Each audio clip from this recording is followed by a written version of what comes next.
How's it going, everybody? This is an episode of Just Another Podcast, episode 29, almost there, 30. Next week will be 30. This week, I have a good friend of mine in the Maine brewing industry, Sean Sullivan. He's the executive director of the Maine Brewers Guild. The Maine Brewers Guild is a nonprofit organization that helps support us as breweries in the state. I work for Borno Brewing Company as a general manager and designer. But Sean works with the over 100 breweries we have in the state. And this year has been a little bit different for him. COVID-19 pandemic has obviously not been immune to the brewing industry. So he has had to work a little extra hard to figure out inventive ways to do his job. So in this episode, we talked the Maine Brewers Guild Collaboration Beer 2020. 39 different breweries collaborated together to make this beer. Each brewery made their own and released it to the state. We talked about how the COVID-19 pandemic has hit the brewing industry and what Sean has done otherwise to help support Maine breweries, both in the legal sense and in the moral support sense, and et cetera. So Sean joined us today for a little conversation about the Maine brewing industry and COVID-19 pandemic's effects on it, as well as this nice, cool collaboration beer that I'll be drinking on the podcast. You'll see. And so enjoy this podcast. Sean Sullivan, Executive Director of the Maine Brewers Guild. Enjoy, everybody.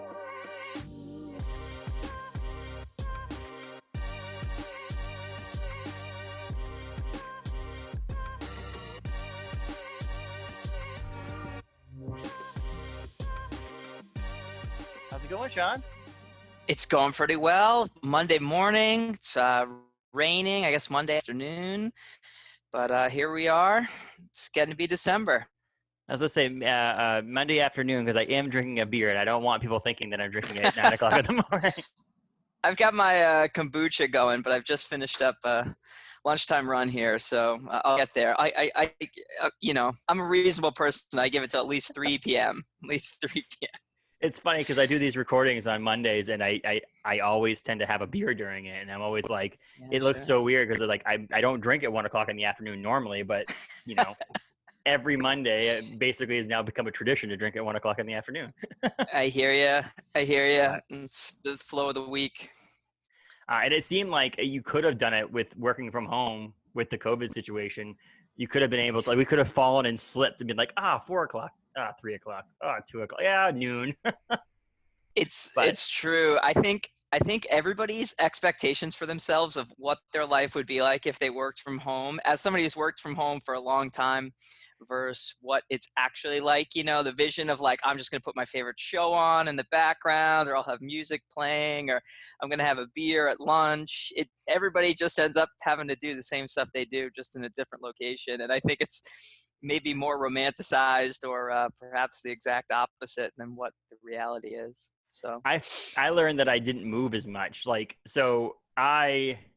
From when Borno Brewing Company closed in mid-March till we opened July 1st, I worked mainly from home, doing stuff behind the scenes. And I felt like 2 or 3 weeks in, I was like, okay, I need to start getting up in the morning and actually taking a shower in the morning and not waiting until 2 o'clock in the afternoon. I started being like, I need to put clothes on, actual clothes on, not just gym shorts and a t-shirt. I was like, okay, put jeans on and get dressed like you're going to go to work. Cause at some point you have to get up and actually go into the office. And at that point you're going to be like, I have to put regular clothes on again. So now it's I did do most of work from home with full clothes, fully jeans, t-shirt. I even sometimes put my hat on to make it seem like I was actually going to work.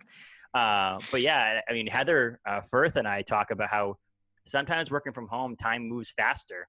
When you're getting stuff done because no one's bothering you. And I look at the clock and I'm like, oh my gosh, it's 6 o'clock. That's not good. Yeah. Whereas at the office at 1 o'clock in the afternoon, I'm like, it's time to go home, right? Totally hear you. It's a different shift for sure. I've got for me, the change working from home was my wife's a teacher and we've got a 2.5-year-old who's in daycare. And so once the school year started again in September, that's when, we're up at 6, she's out the door at 7, taking the kid to daycare. I take him on Wednesdays. And so just figuring out that routine has definitely helped me get back into a more normal cycle. But yeah, Fitbit, also a watch, some sort of smartwatch to tell you to keep moving, because that's how you started. That's been so helpful to, you know, reality check. Got to keep moving. Because I felt like, I mean, Orono Brewing Company is a massive 10,000 square foot building. So I felt like just my office is in one corner, the tasting room's in another, the brewery's in another. So it's like I actually, just to go ask someone in the brewery a question, got a bunch of steps in. So I was able to get that exercise. My living room or office and my bathroom are like less than 10 feet away from each other. So it's like the get up to move was go to the bathroom, and it was 10 feet and 10 feet back. And I was like, yeah, that's not enough exercise. I need to get more exercise. Totally. I mean, I guess for you, changing from working from home, like you said, some of that with your wife working and stuff like that, but it's more what you're doing from home, less what working from home, because obviously things with COVID changed quite a bit in our industry. For most of us, people who work in actual breweries doing the actual brewing can't work from home. First of all, they have to be at the brewery, but also the things that we did as the Maine Brewers Guild and other breweries, like events and stuff like that, weren't able to happen. So you just changed mostly what you were doing compared to where you were working. Yeah, totally. I mean, just the lack of having to plan big beer festivals has freed up a ton of time. And, we usually have a few things going on in the legislature. Obviously, that has slowed down, but also it's just kind of morphed into engaging with different departments in Augusta to, figure out how brewers can be helped, and how brewers can, pivot their businesses to keep afloat. So it's definitely changed my role a lot. I'll tell you, it's been great to not have to plan. We did have a big beer fest. We really lucked out. February 29th, we had a beer fest. Think back to your COVID timeline, that's like 2 weeks before. And so we were able to get a couple in under the wire before anybody knew this was anything really. Um, and but haven't had one since. And boy, that's the first of my past 7 years of my life I haven't had to have a big event in the middle of summer. So that was really nice. Did you? I obviously Abe is part of that, but Abe sits in his office or in a office separate from us. Like, okay, I got to get on a conference call with the Maine Brewers Guild, and so we all either leave the office or let him have his own space in a different office. But did you start planning things that were happening like in the summer, or did you basically say at the beginning, like in March, that you weren't going to be able to do the festival in the summer, or was there like planning already in place for that? Oh, we had booked venues for both a summer and fall event, and we were looking at doing potentially another one. We had a bunch of rentals of the beer box for, a PGA golf tournament, fireworks, July 4th kind of celebration. So we were in full planning mode. We had an event scheduled for November, freshman orientation, featured the newest breweries in the state that we did every year in Portland. So we definitely had a lot planned. We were holding out hope for a long time. But, often it just came to that point where the venue's saying, look, you owe us the, 60-day out deposit beyond what you've already paid. And that's when we decided to pull the plug. And now we're planning, looking at 2021, we're not in planning to have any big events. So it's refreshing in some ways, keeps us focused on our other parts of our core mission, but it's also, frankly, it's a little challenging. Big beer festivals are the bread and butter for guilds around the country, and help to, when brewer donates a keg of beer and you can take that, $200 donation and turn it into $500 of ticket sales. It's $500 net to the organization, which goes back to the mission, which helps the brewery. So, it's definitely changed our kind of the way we work, but not necessarily in a bad way. Yeah, I mean, I sat on the events committee for a little while for the Maine Brewers Guild as well. So I was part of some of these planning sessions. But before I got into the beer industry, I worked in the concert promotion industry, putting on a festival in New Hampshire called Soul Fest. And that was, day 2 after the festival ended. It was what are we going to do for next year? It's talking to the venue to make sure we have the spot in place, and it's all this year in advance thing. I can't imagine planning an event for 2021, like say February or March, and then having to cancel it again. and then planning something for the summer and then having to cancel it again. So I feel like we will have as a whole, not just the brewing industry, a whole year of 2021 with lack of events, just because people don't want to put all the effort into planning something they might have to cancel. So I feel like we're just going to have like a moratorium on events in 2021 just because people don't want to have it screwed from them again. Totally. There is, and it's for the people's like sanity as well. I'm sure like I had concert tickets for some shows this summer and different things that we planned on, and then the artist comes through like, well, we're gonna do it next year. But you can get a refund for your tickets, and you're kind of doing that math in your head. But yeah, I mean, it's those events when you have thousands of people in any one place, you get a bunch of alcohol involved. There are a lot of details you got to take care of, and it takes a lot of work. And what's most important is that the average person who walks through the gate has no idea about all of that work, and that's a good thing because they can just enjoy themselves. And but yeah, as you know, you've been behind the scenes putting on big events. It's a lot. It takes up a lot of time. Like you said, you're not a big organization. I mean, the Maine Brewers Guild is you and is it Anna, and then that's basically it, or is there no more Anna either right now? Yeah, unfortunately, yeah. Anna's no longer with the guild, due to COVID, Yep. basically. But and from a job perspective, I should clarify. But yeah, so it's really just down back to one person. This is my been doing this job over 7 years, and it started as a part-time person. So when you take away the big major event, it is much more manageable for a single person. Anna was super critical and super helpful in events amongst everything else involved in running an organization. But yeah, anyway, when you don't put events on, it is hard to, like, it is one of those things that we talked about with Abe and Abe Firth, and I talk every once in a while too, is like, the guild does so much for breweries that no one really sees, but the money that it raises to do that work that no one really sees is very visual. So like the events, the things like that are very out in front, and it's big things people think about. I mean, there's groups of people that come into Orono Brewing Company that I see rent the growler bus and get it driven to Portland to go to things like the beer festivals for the guild, knowing that that's one of the ones they go to every year because they know it funds the help the breweries. And so it's just kind of funny to see that they're like, oh, no festivals this year, no big deal. It's like, no festivals this year means there's a lack of funds that come in that help put on organizations.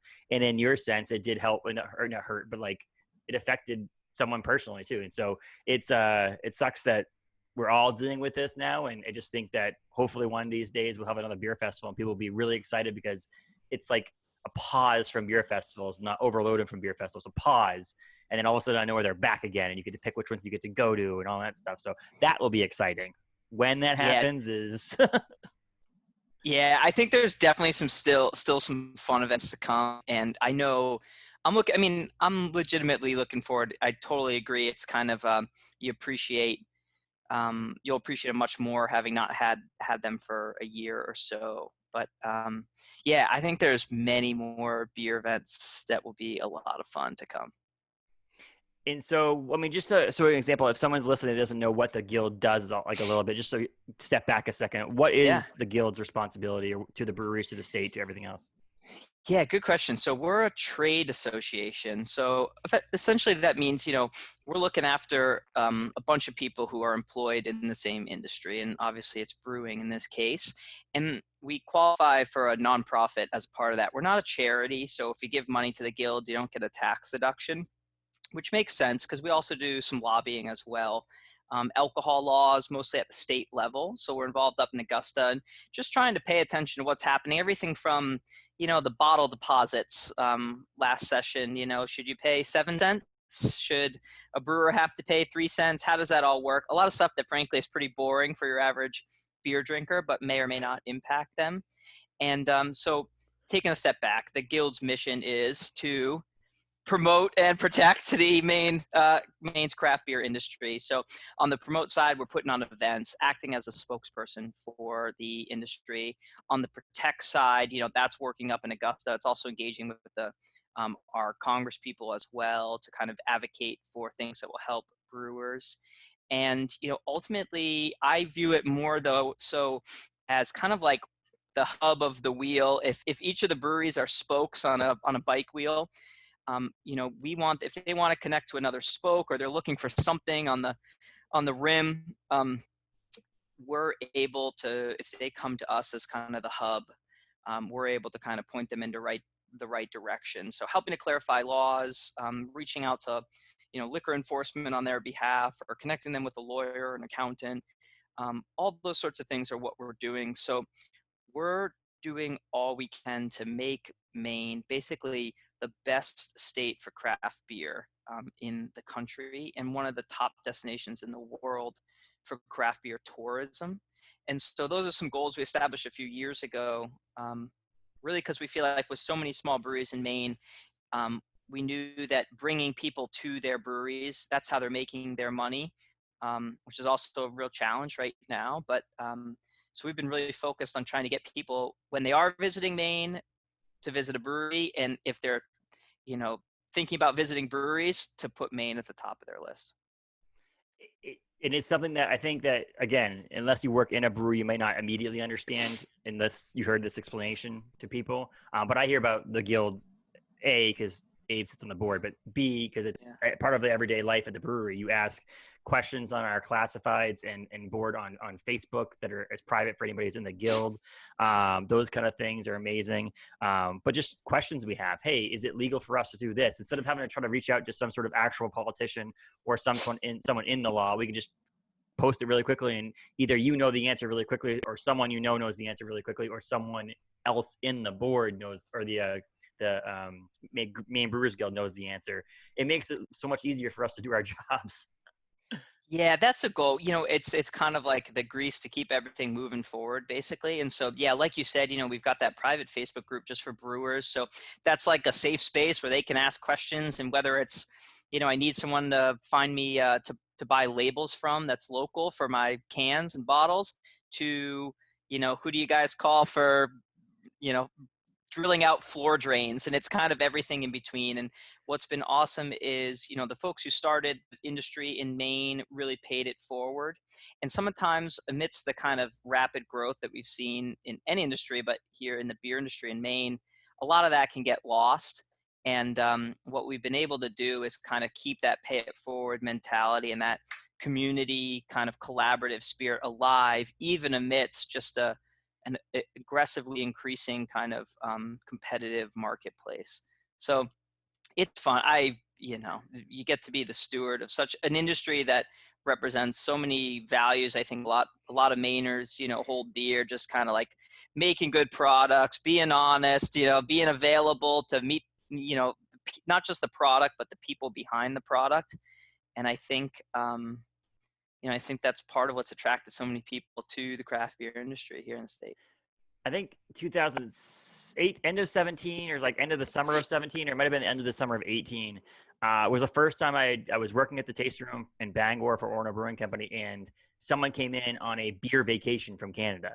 It was strictly not to come see Acadia, not to come see Portland or anything like that. It was like, we're coming to go to breweries. And they had like the Maine Brewers Guild checklist and stuff like that. I'm like, that is awesome for someone who works in the brewing industry, but unbelievably crazy for someone who like loves the state from the day that he was moved here, when he was up this area when he was 10, to the idea that there's so much hiking and other things to do in the state that they're coming to the state for drinking beer, which was like, okay, I can work in this industry for a long time now. I'm all set. Yeah. It's one of the things that's been just a huge change since I started in 2013. If you were talking about beer in the State House, people would just kind of laugh. That's not a part of our economy. That's like what you do on the weekend. We don't need to pay attention to that. But these days, both legislators in Augusta, but also tourists from around the world know that, it's a key part of our economy, and not just in an economic sense, but it's the whole new narrative, a whole new story that our tourism department is telling people around the world. Don't just come to Maine for Acadia and for, lumberjack memorabilia and wallpapered bed and breakfast, and rocky coastlines. There's this culinary scene, there's this beer scene, and it's, in the Western Mountains, it's up in the county, it's down right by the border, close to Boston, and everywhere in between. And I think I think it's attracting younger people to Maine, frankly. I mean, even I know you grew up in, my understanding is you grew up in Maine, Yep. moved away, came back, right? Mhm. Um, I didn't grow up in Maine. I had no connection to Maine prior to college, and I I didn't even have a feeling for Maine. Frankly, I think it's how a lot of people around the country think about Maine. They don't really, and when they do, it's yep, I know it exists. But and when I was graduating college to stick around Maine afterwards, which I did, I had a lot of friends who were like, What are you thinking? There's nothing to do in Maine." But those same friends now are desperate to get out of San Francisco and New York and are moving to Maine and asking about real estate. And that's been happening over the past 3 years, just recently accelerated amidst COVID. It's one of those things I talk about on the daily basis. Honestly, I own a brewing company. Is the idea that we've obviously expanded our distribution into other states now, that we've announced recently. We were in Massachusetts and Yeah. so on. But it's like the talking to other states about beer from Maine. People are super excited in certain states, and in certain states, they're like us. Where that Maine people like to drink beer from Maine. And so it's like why Maine's brewing industry has thrived so well. It's like if it says made in Maine, it's such a bigger thing for them than if it says made in a different state, not to pick on another state. So made in a different state, it's like there's something about Maine being made in Maine. I guarantee you it's not as great in someone in Florida for something to be said made in Florida. That's just a generic statement, but I've never Yeah. heard of people being like so excited and proud to have beer or anything made in the specific state they live in. Maine has that. And so it's like it's made in Maine maple syrup. You're like, oh, that's unbelievable. It's really good maple syrup. It's the same thing with beer now. It's like, our sister restaurant at Woodman's, it's extremely hard sometimes for Mark to put on beer from out of state because of the fact that people come in there who are visiting their kids or dropping their kids off at school at UMO and want a beer that's made in Maine. It doesn't have to be made in Orono. It just has to be Yeah. made in Maine for them to like it. So it's fascinating to see how the industry has grown, but it's also like Totally. hasn't been taken over by other states coming in. Like there are some good beers in other states, but it's like Maine beer has been able to stay in Maine and been successful without the help of other states in a sense. Yeah, I think, it builds on kind of like the heritage that Maine has where we make quality goods here. So I think it starts with that. And that's this, centuries old kind of mantra. And then you have people come to Maine, and I think people come to Maine because they want like a real authentic experience, kind of Cape, Martha's Vineyard, it's all kind of done up, everything's like examples of what used to be those villages, with a few exceptions. And you can really still get some salty characters on a dock all over Maine. And you can meet some guys who've spent most of their lives, chopping down trees, up around Katahdin Woods and Waters. And so I think they look to do what the locals do. And that's one thing that was kind of a surprise to me, but direction from the board over the years. Early on, they said, I said, is our goal to get kind of Bostonians to drink Maine beer? Is our goal to get, New Yorkers and people from around the country? Is our goal to get Mainers? And they're like, our primary focus is to get Mainers to drink Maine beer. Because the thought is always that we get so many people coming in and out of here every year as tourists. If they show up and the locals are drinking the local beer, chances are that's what they're going to want to do too, because they'll follow suit, when in Rome sort of mentality. And while it seems like then some of the international stuff we've done and some of the kind of efforts to build a national brand go in the face of that, I think what we've tried to do with our beer scene and our reputation is take that enthusiasm that Mainers have anyway, and then really show them what you're talking about, show them that people from around the country kind of respect Maine in that way of quality goods, real people. And that then gives them kind of more enthusiasm about where they are, what they're drinking, and why the place they live is so special, which, kind of creates sort of an endless feedback loop that, ultimately helps the businesses succeed. And this isn't a podcast to talk about how great the Maine Brewers Guild is. Yeah. It's a podcast to Yeah. talk about how the Maine Brewers Guild helps. But that's a but, because there's a thing that you guys put out, which is the beer trail, in which was a pamphlet for the longest time. Now it's more digital now with the check-in from each location with a code and all that stuff.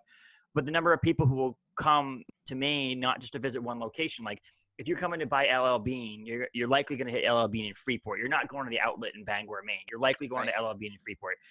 If you're going to come and specifically go to Old Town Canoe, you're going to Old Town Canoe in Old Town, Maine. But for breweries in Maine, it's like they go from one to another to another to another. It's like the number of people who come into Orono Brewing Company, for example, and have been to Black Bear or have been just the night before in Portland and hitting up some other breweries in Portland and then coming up to Orono Brewing Company to check off their list. Hey, that's one of the ways that people always question, how can over 100 and something breweries maintain themselves in the state of Maine? And I think it's because people don't hit one. You hit multiple ones in a day. When you and your wife go out to eat, you don't go out to eat and go to a restaurant A, restaurant B, and restaurant C in one night. Once every couple of weeks, likely, you go out to restaurant B. Then a couple of weeks later, you go out to restaurant A.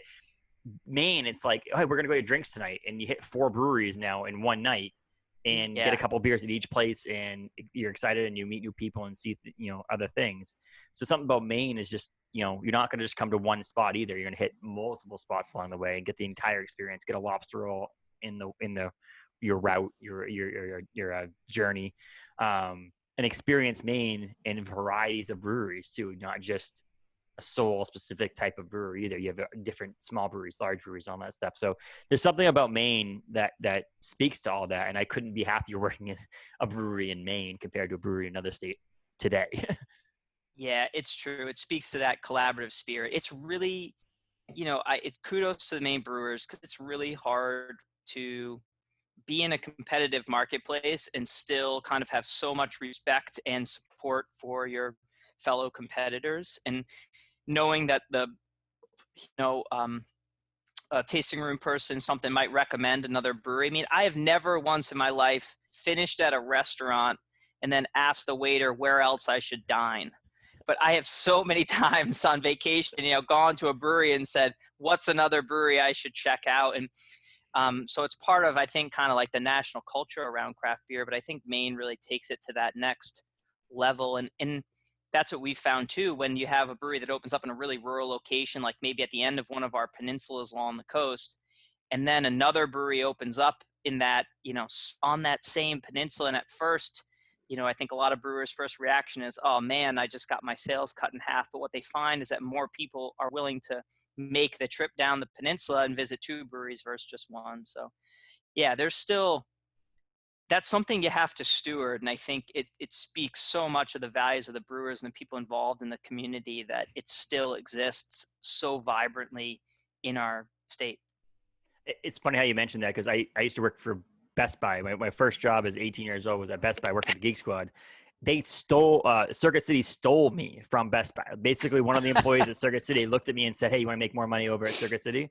And I was like, yeah, sounds good. So like, that's another thing, is like, we're collaborative as breweries. We're not, if someone applies for a job at another brewery, that's fine. It is what it is. Right. But if none of us are going, or most of us aren't going to another brewery and be like, hey, come work for my brewery. Whereas Best Buy at Circuit City, same thing. And again, on the same line you were talking, I wasn't going, hey, do you think I should buy this stereo system over at Circuit City when I was at Best Buy? It just doesn't work that way. I mean, even somewhat in the wine industry is not as collaborative as the beer industry, whereas on the Guild almost daily, the Guild private board, almost daily you see someone, hey, can I buy 20 pounds of something off of you and I'll pay you back when I get it back or whatever. In the wine industry, you're not seeing, hey, can I borrow some grapes from your vineyard? We're a little short right now. It's not going to happen. And so we're all obviously looking, business. This is all business. None of our breweries are nonprofit. We're looking to turn a profit. But in the same sense, we know if everybody else is successful, then we're going to be successful along the way as well. And if we all most of us do the right thing, treating our customers well, making quality beer, and keeping the state of Maine's beer industry positive, then we're all going to be great about it. And that's something that I feel like this collab shows. I mean, to touch on this collab here in a second, is when the COVID pandemic hit and we all, the guys from Other Half, the people from Other Half, I should say, put together the All Together beer, which is really cool. All of us who work in the service industry can get behind that. It's easy something for you to get behind. Thousands of breweries across the state could get behind it because we all know the impacts of the COVID on the service industry. Yeah. When Black is Beautiful got made, okay, there's a good portion of us who are like, okay, yeah, definitely, we can jump on board with that 100%. That's an easy thing for us to just, we're already saying that everybody should be loved equally. We already love all the service industry. But then when the guild comes out and says, let's make a beer again, you have to be believing into what the guild's going to do for you to actually participate and actually say, this is not something as simple to get along with as All Together and Black is Beautiful was, because again, those are pretty obvious things we should be getting along in. This was cool to see 39 breweries participate in this, knowing that it's going to help further the future of the Maine brewing industry through this hiccup year of 2020. How did this come about? Yeah, good question. So we've got some folks who own hop farms here in Maine and also represent a West Coast hop farm.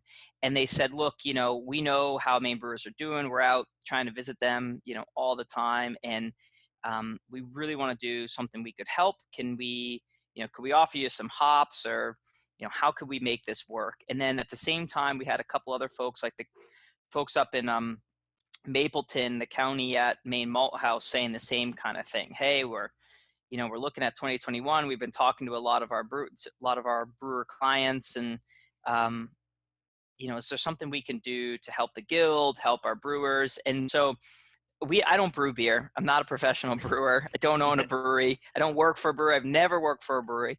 And so it's cool to think we had hops, and we started kind of toying at different ideas. We could raffle off some donated hops. We could, I don't know what we could break them into clone recipes that home brewers could buy to try and create favorite Maine breweries, or beers rather.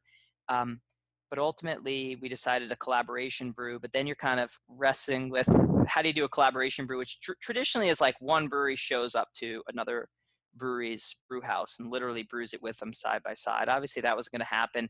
We looked at examples like Black's Beautiful, All Together, and really what they did is they created a recipe and said, if you want to brew this recipe or very close to, and donate a portion of proceeds back to this cause that we're focused on, then, that's kind of the goal here. So with the collab beer, the thing that's interesting, we've been talking a little bit about the guild, but when we talk about the guild, I don't necessarily need the guild to be a brand itself, nor do we necessarily want the guild to be a brand in itself. We just want it to be the spotlight that shines on the breweries that are our members. There's not a huge amount of value in like a trade association brand, at least in my opinion. And we've talked a lot about this on the board, but so long story short, I think we decided to brew this collaboration beer to kind of celebrate that collaborative spirit. And I think as everyone's kind of socially distanced, but thinking a lot about their friends and the good times and looking forward to getting back together, we thought it kind of captured, perfectly this notion that we can each do these things while we're not with one another, but then we can share and celebrate it in a safe way, in a socially distanced way thereafter. So we ended up with an awesome fresh IPA recipe where we had board member brewers, the actual brewers themselves. Not all of our board members are actually brewers themselves. They might be brewery owners or key employees. But they all hopped on a Zoom call, looked at all the potential hops that could be donated, the malts, the grains, and ultimately came up with this recipe that, while it's the same for everybody, the breweries are using their own house yeast, and they're also using their own base malt. So it's kind of, the analogy I've been drawing, it's like if you give grandma's apple pie recipe to 5 friends, but they each make their own crust, and some might go a little heavy-handed on the cinnamon, others not so much. They're all going to taste different, but there's going to be the core of something that's the same, and that's what's going on with this beer. It's really cool. So Crosby hops, which is Maine, right? Yep. Well, Crosby hops is actually out in West Coast. They're actually out. Yeah, but they have the hop yard too. They don't own it, but the same guys. Okay. Because our Maine hops can only grow so much, they represent year-round hops with Crosby. So Crosby, Yakima Chief, there's Maine Malt House up in northern Maine. Blue Ox also participated. Is that right? Yeah, and then, Blue Ox also donated some grains too. Yeah. And I know Amherst Labels gave us a deal on printing labels as well. So.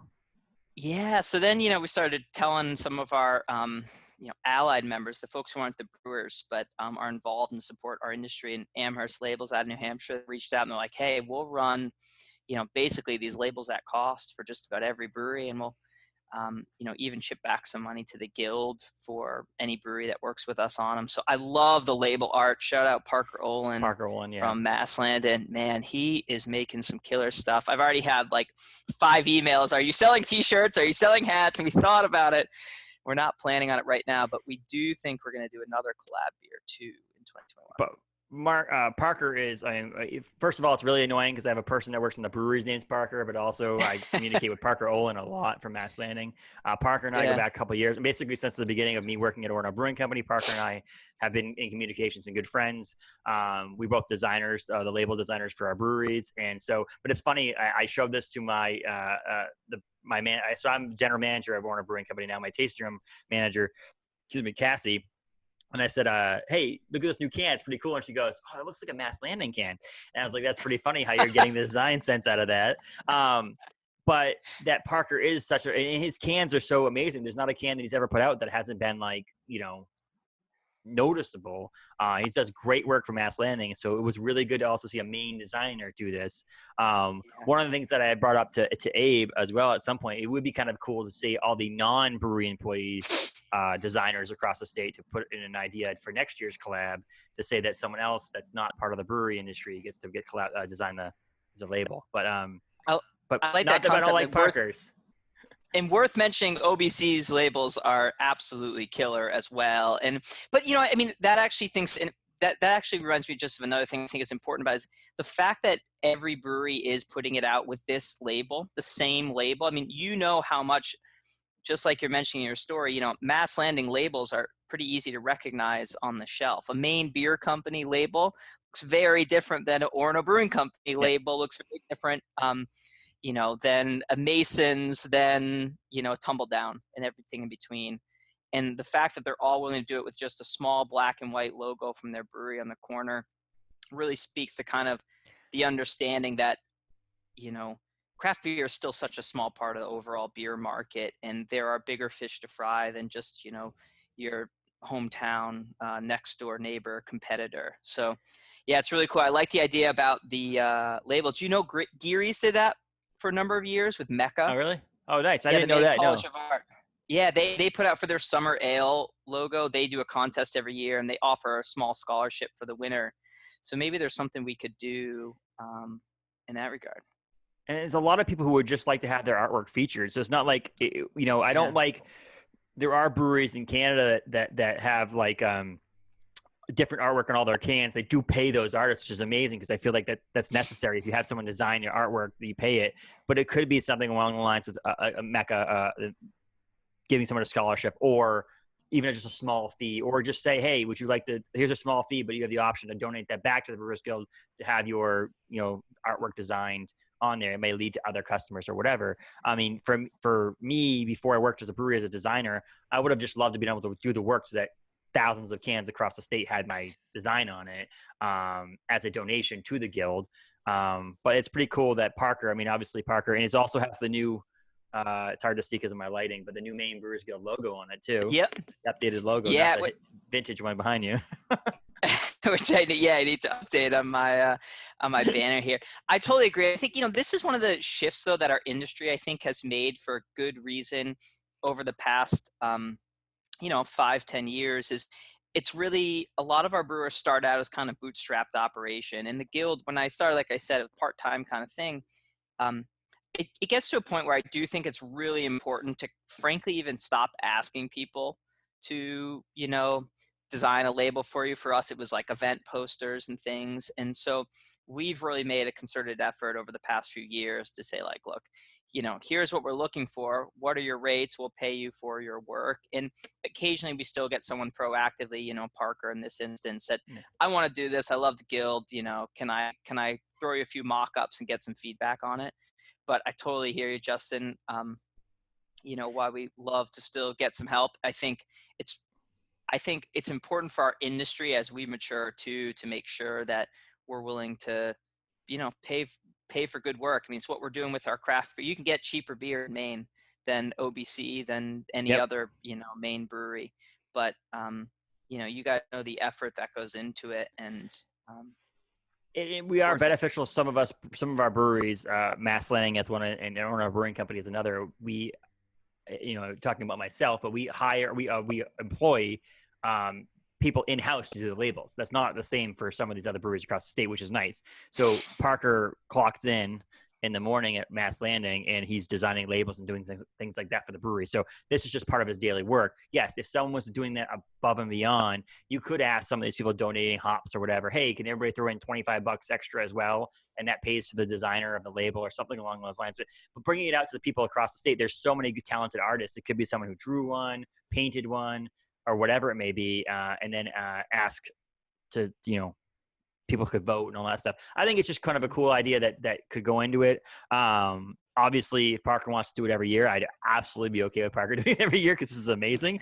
And I'll throw out Ben Bishop who does Mason's cans. Ben Bishop's a good friend of mine. He's an amazing artist out of Westbrook, so he could also help with that likely. But the idea that it's the same label for everybody, and a lot of our breweries, including us, we have a template. We mock up every single label that Owner Brewing Company puts out, for the most part, has the hop in the middle with the wording across it, so on and so forth. Our labels all look the same with variations to make sure people know it's our beer. But we were able to and say, this is an Owner Brewing Company beer. We'll modify it and just put our logo on the side because this is a collaboration that we're all doing together. Same thing we did for All Together beer, and same thing we did for the Black is Beautiful. We're okay making slight modifications for something for a good cause or for something specific. I also, as a designer, respect that Parker made this label the way it was supposed to be made, that I did everything I was supposed to do, which is put the type of beer and the ABV at the bottom and put my logo here and our address on here and be done with it, so that I'm not screwing with the label that he designed. But yeah, so it's an awesome, cool thing. And I think you could do a whole, it's tough with the podcast, but you could do a whole episode on just kind of beer art generally. And it's something that really intrigues me too. I wonder though, from your sake, and you mentioned kind of having some sort of uniform marker amongst all your cans, which I can totally pick out for Orno. But where do you think beer is going? I mean, where do you think in 10 years? Because I look at the wine racks in the stores, and I've been kind of like, even at a Hannaford, and I'm no wine connoisseur, but they haven't really adopted the kind of like crazy bright labels in the same way that beer has. And we have outliers too, like a Maine Beer Company that looks much more like a wine label. But beyond just the art itself, I also think, every time we do one of these with Maine Malt House or Blue Ox or, a fresh hop beer, I wonder if beer is going to head towards this connection to place in the same way that wine does, and how Maine may benefit from that. But big picture, I'd just be curious to know, where do you think beer is going to be in, 10, 15, 20 years? It's like, where does this market that's still growing so quickly settle? I don't have an answer for you in that sense, but like, I know that when I went, there was this gap in time during this COVID time where I felt a little bit more comfortable moving around the state and moving around doing different things. I was lucky enough because I got married in the middle of that. So that was perfect. I got engaged last year, and I was able to have my wedding in August, which just seemed like things were getting better in August. So we could really have a small wedding. But in beginning of October, before this little surge happened that we're going through right now, I was able to visit my parents in Connecticut. And when we were down there, we socially distanced and with masks on, visited a place called Total Wine, which is a massive beer and wine store in Connecticut.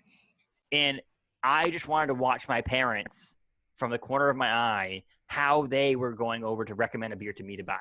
So like, I was buying some Connecticut breweries to see what I wanted. I didn't have time to visit a bunch of different breweries. So I was like, I'll just go to a beer store and pick it all out. So in my mind, I was looking, my parents were just looking for cans that looked good.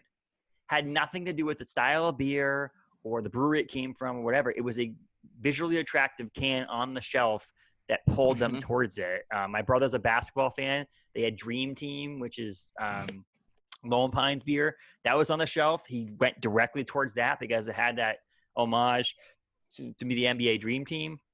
So I think it's still going to stay in that aspect of having visually attractive cans that just mean something. I do think there's a borderline now with a little bit too much intellectual property ripoff. In a sense, I think I believe there's a borderline, there's a line that you can go to and not cross, that there is this homage aspect to it where you're like paying homage to 1990s video games or Yeah. whatever it may be.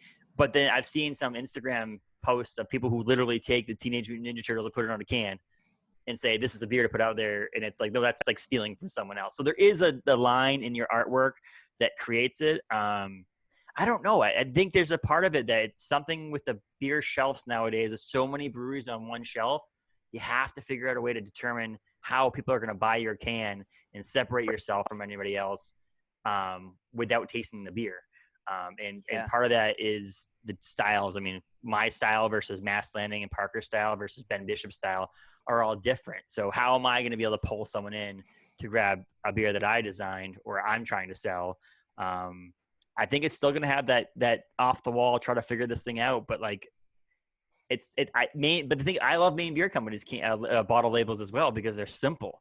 I'm always going towards the idea that simple is better, less text is better, less this is better. We're hopefully going to do something for our anniversary in December, and I'm thinking like, no, I want the most simple can possible. And it's not to make my life easier, but it's because it looks cleaner on the shelf. Like this looks so clean on the shelf that it's going to draw me in because it's not a lot of clutter on there. I can tell the style of beer. I can tell the ABV. And those are kind of things that I think the future is going to still have. It's hard to say. I honestly don't have an answer for you because I think part of the fun for me being a designer in the beer industry is to make something like someone come up in the bar or a brewing company and be like, oh, that's such a badass can. Thank you. Like, I'm not going to be like, thank you. You want me to autograph it for you? But that's what I live for. That's what I go for. It's Totally. My favorite thing is someone say, hey, you know what my favorite label in the state of Maine is? X, Y, and Z, and it's my label. Yep. I'm like, oh, that's pretty cool. Yeah. So it's more asking I would bet that question would be better asked to someone like doing a beer can design podcast is one thing I want to do with Parker. Honestly, I have it for 2021. Nice. But adding someone in there that's not in the design industry, like not someone in can design, someone who's just a beer drinker to talk their aesthetic, what they think would be cool in the beer industry too. And I think the other thing that I think is interesting that might change too, I mean, a lot of what you're talking about with the pop culture references and things, I do think is speaking to kind of this like late 20s to early 40s kind of market, which I think has been growing with craft beer or has been kind of the primary focus. But as I'm traveling around the state, I'm sure you see it too, just at OBC and elsewhere, and not just visiting parents, who are stopping by the school, but retirees who are, like you said, who have come to Maine to visit a bunch of breweries, and everywhere they're traveling around in their RV or, Ford Crown Vic, they are visiting breweries. And so kind of like who is that craft beer customer, I think is really changing too. And that creates new opportunities for breweries. And I think also just for whole new brewery businesses to be established as well. I mean, I'm not seeing a lot of like 50s, 60s, or even frankly 70s, 1970s nostalgia, pop culture references on cans with a few exceptions. But maybe that will change. And will it also get cut off at the kind of early 2000s level, or I wonder now with the 2.5-year-old, is he going to be drinking beer, or is he going to be drinking seltzer, or a mix of everything? Yeah, exactly. Yeah. Yeah.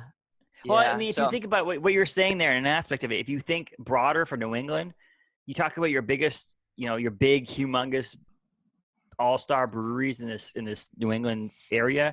You have your Trilliums, your Treehouses, even Maine beer companies. They have very simplistic looking cans in a sense. Like they're very clean, they're very noticeable, but there's not a lot going on them. I mean, if you look at like a lot of the core products for Treehouse, it's a colored can with their tree logo on it and their name and a cool script font.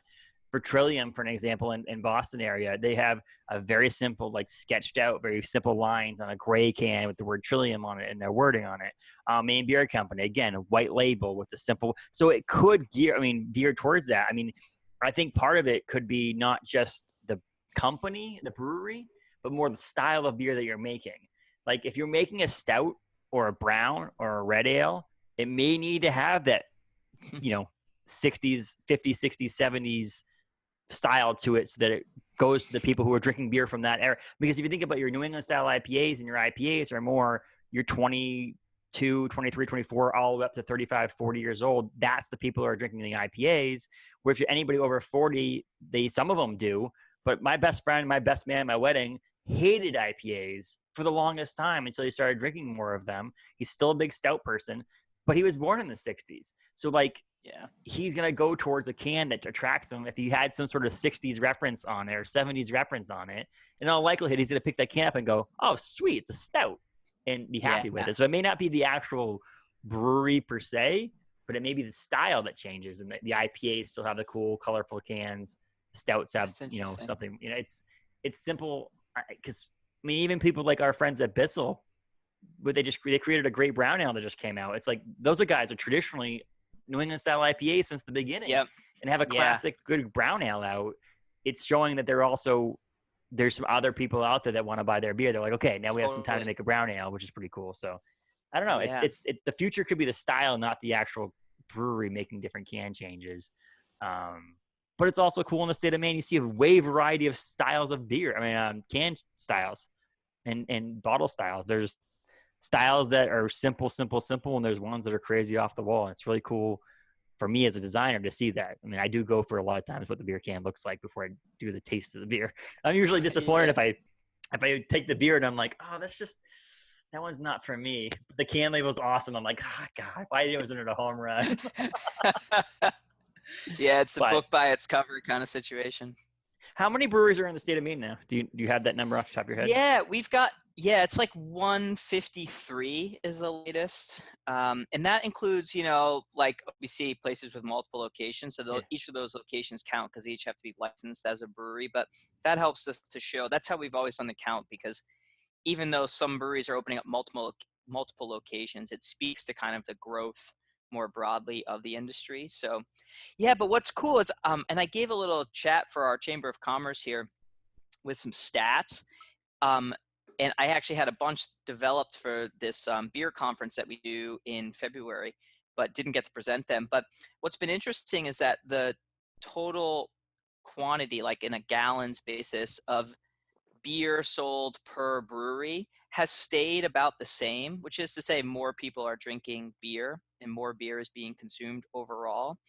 And where that growth is coming from is that, people aren't buying as many 30 packs anymore from Bud or 30 packs of Bud Light. They're buying a 4-pack from their local brewery and maybe a 12-pack of a kind of Maine brewery that sells their beer at Hannaford in a mixed pack sort of thing. So there's less beer, potentially overall being consumed from Bud and Miller, but more beer being consumed by craft. So the market is kind of accounting for the growth, which is really encouraging. As we get close to finishing up this episode, one of the things I was thinking about, I mean, as I progressed through this episode, I started thinking that I'm actually pretty proud of how the brewing industry has survived this crazy 2020, that there have been some casualties that we're, sad about the fact that some breweries have closed in 2020. But the idea that most of us have figured out, or not figured out, been lucky enough, I should say, not figured out, but lucky enough to be able to shift our focus and shift our plans for 2020 to be able to succeed or even just break even with last year, with the growth of the brewing industry in the state of Maine during this crazy pandemic. There's breweries that have opted to do delivery. There's breweries that have opted to hire delivery companies like Car Hop, and there's breweries who have decided to just do pickup or so on. Looking down at the year now, looking back to March, there are definitely fewer breweries in my mind that have closed or had to close, like had to force their way towards closure, than I expected it to be. Like, you're not saying that no one was immune or everybody's, I wasn't expecting specific breweries to close, but just in general, like, I'm actually pretty surprised and pretty happy with that, the way that the trend of the brewing industry in the state of Maine has been able to stay afloat and still be a successful industry in the state of Maine, due to the COVID pandemic. Obviously you work with every brewery basically across the state. It is pretty impressive to see that we still have been able to fight through this crazy 2020 year. Yeah, I definitely agree that there have been fewer closures than I anticipated in, say, early April. It's been kind of bittersweet. I will say that while that definitely is true, there are still, a good number of breweries which are really in a tough situation right now. And I think what's important for people to remember, and this isn't specific to just the beer industry, but you know, thinking about Maine's beer industry, it's true as well.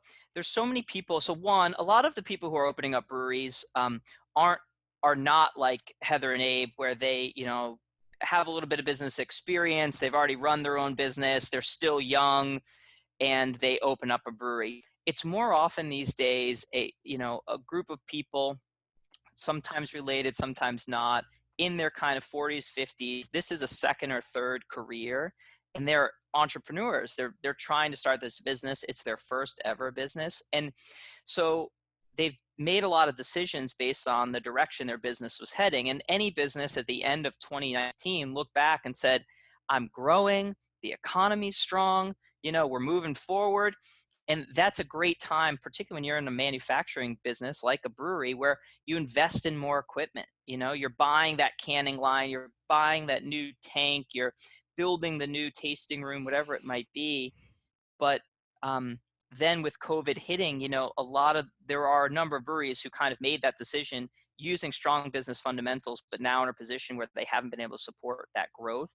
And that's really tough to hear from those folks. And put yourself into their shoes, who frankly have done everything right but have been hit in the wrong way by COVID. um, at the same time, like you said, that this kind of adversity has created an enormous amount of pivots. And there was a inscription on a wall in Pompeii where Vesuvius erupted, and this is like 2,000 years ago. And somebody had wrote that was saved, "Don't drink the wine here, it's watered down, go down the road." And what that says to me is people were going out to have a drink 2,000 years ago.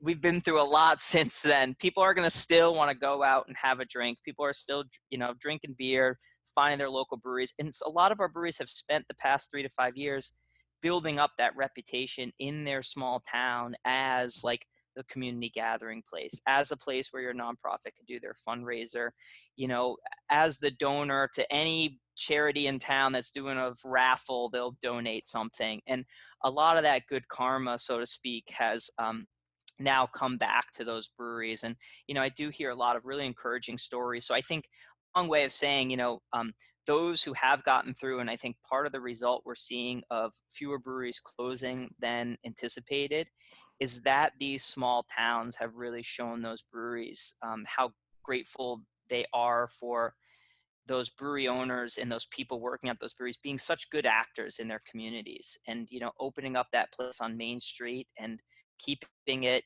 run cleanly, and supporting the local community. So that's really positive. It makes me feel really good about our industry, and then still thinking about the opportunities for agriculture, for tourism, and all the other areas that we're starting to connect to. The one over COVID has been outdoor activities. And OBC's I did a mountain biking event with OBC like the year you guys opened, and that was awesome. Always been trying to connect to the outdoors.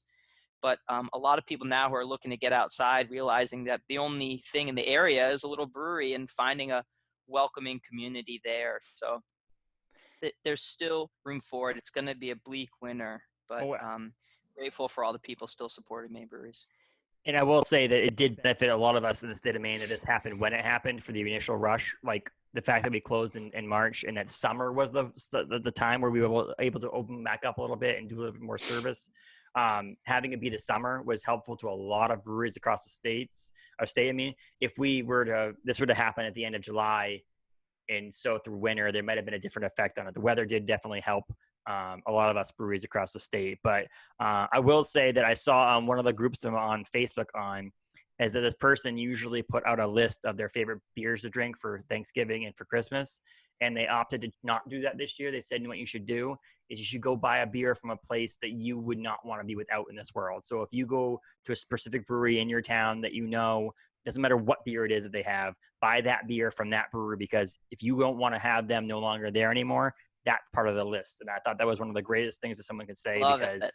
because I'm it's, gonna if you take don't that want to be and use without it. them, do it. It's if you don't want to be without them, buy from them. And that includes, and I will say, that includes package stores and convenience stores and all those places for your local Maine breweries as well. We all, breweries still make money if you send it to and support themselves if you send it to a distributor and they send it to a store and so on. So if you can go to the brewery, obviously go to the brewery. But if you can't make it to a brewery, but yet Whole Foods in Portland or someone like that has your beer, grab the beer from them, because it does still support the brewery as a whole as well. Definitely. And it also supports Maine economy as well. So we have a long way to go, but I'm glad we are where we are now and not way as a whole brewing industry in the state of Maine and not way below what we would expect or what we thought may happen back in April when things really started to shut down. There are some breweries that still need our help, but like as a whole brewing industry in the state of Maine, I'm pretty happy where we are at now compared to what we could have been at, is my point originally. But Yeah, totally, Justin. I agree. I love that sentiment, and I think that's a perfect way of realizing what you have before it's gone. It's just kind of think about the places you'd be so bummed if they were to shut down and go out and buy a beer from them or whatever it is that they're selling. But yeah, just the fabric of the community thing. I think it's been so awesome to see how great these brewers have been doing just as community members. And, I know people are grateful for that. So now's the time to show them. And 39 different breweries across the state have this beer. I know we still have it available at our tasting room. We sent it out to our distributor across the state as well. So there's this collaboration beer is available at multiple places. 39, you said 39 breweries, right? I read an article too, 39 breweries. Yeah, 39 breweries. Some of them haven't even brewed it yet. So we're asking all of them to release it by the end of the year. So just keep an eye out for that Maine Brewers Guild Collab 2020 label. And you can kind of spin the can to the side to show who made it, but really cool to try them side by side. I've already tried OBC's, Austin Street's, Mass Landing, and I know some more coming down the pipeline this week. I mean, that's cool how you mentioned that too, because I had that thought earlier too, was the idea about jumping from brewery to brewery. We've had people come into our tasting room to try that and be like, I haven't tried yours yet, which is really cool because it adds that aspect of popping from brewery to brewery or going to a place, your local package store, to buy all the different brands and doing your own tasting and trying all the beers next to each other. Because obviously, I mean, we use cryo hops in ours and replace the hops that we use with some of the hops that we're donating. So there's this aspect of we were able to use the same hops, but just different styles to try and make ours unique. And so that's pretty cool in that aspect of it.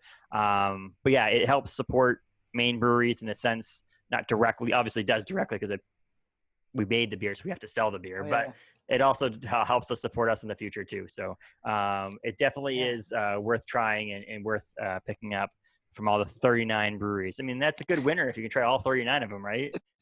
Absolutely. I mean, how many days of Advent or whatever the celebration is, or and just do all 39, right? I mean, technically, if we would have done this a couple days ago, you could have tried all 39 before the end of the year with one. We did think about trying to figure out a way to mix them all together, but it's logistically really challenging. Impossible. So people have to go poke around and find them. And, I think people will be shocked to see how much of a difference yeast makes in the final flavor of a beer and the base malts and everything. Because otherwise, same hops, same grains, otherwise specialty malts. So yeah, it's cool. I mean, I'm not a beer expert, and it's awesome to just be able to try them side by side. If we did another one in the summertime and there was a festival, it'd be really cool for people to all have that beer available at the festival, so we could all try it from place to place to place. So I think there's something there that we got to work on for the future. But and maybe one of these days I'll jump back on that events committee as well. But living in Orono and most of the people living in Portland made it very difficult to try to do it on a work day. But now that Zoom has become very, very easy for people to use, it also makes it a lot easier for that to happen. So maybe one of these days when we can actually have events, I'll jump back on that committee as well. But love to have you back, Justin. Awesome, man. I really one of these days we'll get to have beer together again. It'll be nice. I mean, I haven't seen you in person a year. I did meet Sean just quickly or I met him prior, but when I really got to see him and hang out with him a little bit was in Iceland. That's right. Back at the initial beer box back in Iceland. I actually think I'm wearing underneath the. Nice. So I've still got those shirts. Love it. The Maine Beer Box shirt. That's when I knew I was in a great industry. I went to New York City in May of 17 and Iceland in June of 17 with Orono Brewing Company. I was like, okay, I'm working for Orono Brewing Company for the rest of my life.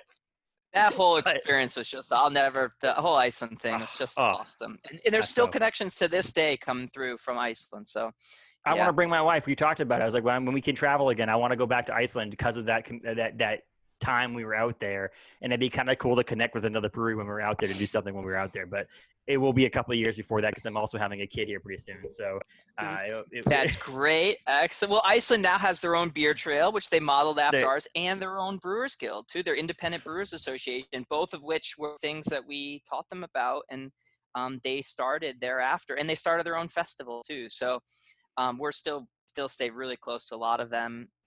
So yeah, you should make your way. Anybody who hasn't been to Iceland, it's as great as everybody. Yes, exactly. And honestly, it's not as expensive as people try to tell you to do. There's some things that are expensive there, but the actual full on, if you put the whole trip in a whole bag, it's not that as expensive as you thought it would be. So thanks, Sean. I really appreciate you coming on, talking to Maine Brewers Guild and the collaboration beer.